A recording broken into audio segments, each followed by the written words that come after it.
Hi everyone, welcome back to my mini vlog होइन so I hope सबैजना सन्चै हुनुहुन्छ होला अनि आज चाहिँ म के हिँडिरहनु भनेर होइन यतिको भिडियोस मेरो मिनी भ्लग बनाइदिउँ न भनेर होइन लङ टाइम अनि आज यसो बनाइदिउँ भनेर सो मिनी भ्लग बनाउँदैछु।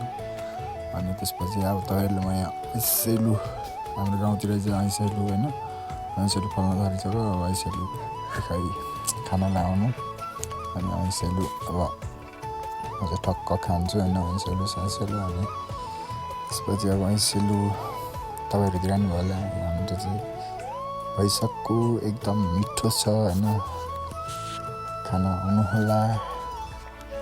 अनि यो ऐसेलु भन्ने चाहिँ कसको गाउँतिर पनि हुन्छ टक्क कमेन्ट्स पनि गर्नु होला होइन।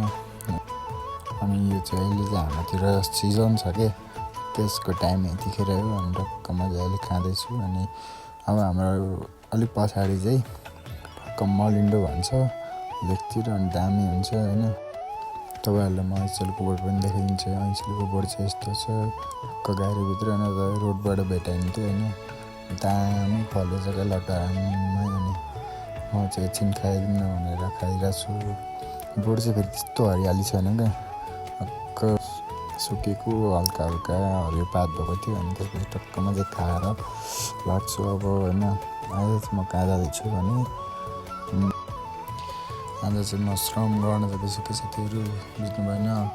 आज श्रम गर्न म यहाँ पर नै जाँदैछु। अनि तपाईँहरूलाई म देखाउने छु होइन। अब अहिले चाहिँ म एक्लै छु। अहिले म ग्याङहरूसँग भेटेर टक्क तपाईँहरूलाई देखाइ नै हाल्नेछु होइन। सो अनि टक्क श्रमदानको ग्याङहरूसँग भेट पनि भयो। अनि म चाहिँ बेलचा हल्लाउँदै लागेँ है साथीहरू होइन। अब श्रम त गर्नु पर्यो बाटो बनाउनु पर्यो होइन। रोड बिग्रिएको क्या रोड बिग्रिएको छ अनि त्यो बनाउनु पर्यो श्रम गरेर। अनि अब बजेट सजेट आउँदैन के गर्नु गाउँको विकास अब आफै। सो श्रम गर्न चाहिँ हामी धेरै भेला भइसकेको थियौँ क्या अनि धेरैजना थियौँ। अनि यहाँ चाहिँ अब कार्यक्रम सुरु पनि भइसकेको थियो। अनि हामी चाहिँ टक्क श्रम अनि यस्तो थियो बाटोको हालत चाहिँ एकदम खराब थियो क्या। अनि त्यही भएर हामीले चाहिँ यो मर्मत गरेछौँ क्या आफै। अनि मैले पनि देखाएँ यताउता होइन अनि सबैजनालाई। अनि त्यसपछि हामी चाहिँ हेर्दै बाटो हेर्दै बनाउँदै गयौँ क्या। लगभग धेरै त थियौँ नि हामी त्यस्तै 30-40जना चाहिँ थियौँ। हामी यहाँ माथिल्लो साइडमा थियौँ अनि अरू टोटली तल्लो साइडमा थियो तल्लो बिग्रेको ठाउँमा अनि सब भेला भएर हामी। अनि हाम्रो बाटो चाहिँ यस्तै भइरहेछ क्या। अनि अब यसो अवर सवर पर्न सक्छ बिरामीहरू बोकेर जानुपर्छ त्यही भएर बनाउँदैछौँ। अनि त्यसपछि यहाँ चाहिँ एकदम त्यही बेला फेरि पानी पर्न सुरु भइसकेको थियो तैपनि हल्का काम हुँदै थियो। अनि साथीहरू यसरी झन्डा बोकेर काम गरिरहेको थियो होइन संस्कृति पार्टीको। त्यसपछि एकछिन पछाडिदेखि पानी एकदम खतरा पर्न थाल्यो होइन। अनि हामी चाहिँ एउटा छाता थियो अनि त्यसैमा घुसघास गरेर बस्यौँ। अनि त्यहाँ परतिर पनि घुसघास गरेर बसिरहेको थियो। अनि पानी चाहिँ एकदम डेन्जर पर्दै थियो क्या। त्यही पनि हामीले हाम्रो लक्ष्य पुरा गऱ्यौँ भनेर फेरि पानी रही पश्चात हामीले फेरि काम सुरु गर्न थाल्यौँ होइन। बाटोमा चाहिँ यस्तै थियो मुडासुडा होइन बाटोतिर बिजोग थियो। अनि बाटोको हालत बाटो यस्तै थियो गाडी साडी नछिर्ने। त्यसपछि यो सक्ने बित्तिकै पानी चाहिँ एकदमै कडा पर्न थाल्यो। त्यसपछि सबै छाताभित्र फेरि पस्यौँ र काम पनि लगभग सकिसकेको थियो। त्यहाँ चाहिँ पानी एकदमै डेन्जर पर्दै थियो क्या। अनि त्यही बेला असिना नि बहुत परिरहेको थियो। त्यसपछि हामीले त्यो श्रमदानको काम सकिसकेर एउटा घरमा आएर हामी ओत लाग्यौँ र असिना हेर्नु देख्न सक्नुहुन्छ असिना एकदमै ठुलो परिरहेको थियो। अनि पानी नै एकदम डेन्जर परिरहेको थियो। अनि हामी चाहिँ एउटा घरमा ओत लागेर बस्यौँ गर्दैछु होइन असिना कस्तो पर्दै थियो भनेर देख्न सक्नुहुन्छ। माइ गड असिना त एकदम बबाल परेको थियो होइन। मालक मिलिक पनि एकदम डेन्जर गरिरहेको थियो। त्यही भएर मैले भिडियो बनाइदिएँ होइन।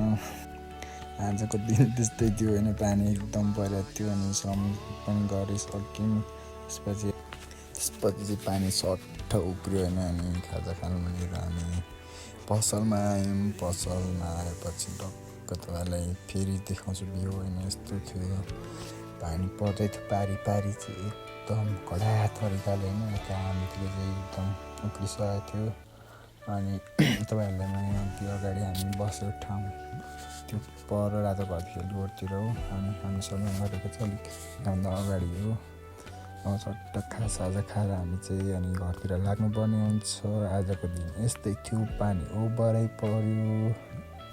त्यसपछि घर फर्कने बेला टक्क वडा कार्यालयमा निस्क्यौँ। अनि तपाईँहरूलाई वडा कार्यालय यस्तै छ हाम्रो 5 खपा नगरपालिका 9 नम्बरको। अनि सट्ट अब यो श्रमदान भइसकेपछि अब म के भन्न चाहन्छु भने होइन, 9 नम्बरवासीहरू त्यति एक्टिभ त थिएन, तै पनि जति एक्टिभ हुनुहुन्थ्यो सो सबैलाई धन्यवाद होइन।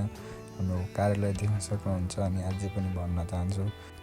सो आजको मिनी भ्लग चाहिँ यति नै रहेको छ। यति नै भन्दै मेरो भिडियोलाई लाइक सेयर सब्सक्राइब गरिदिनु होला। अनि थ्याङ्क्स फर वाचिङ। अब अर्को भिडियोमा भेट्नेछौँ।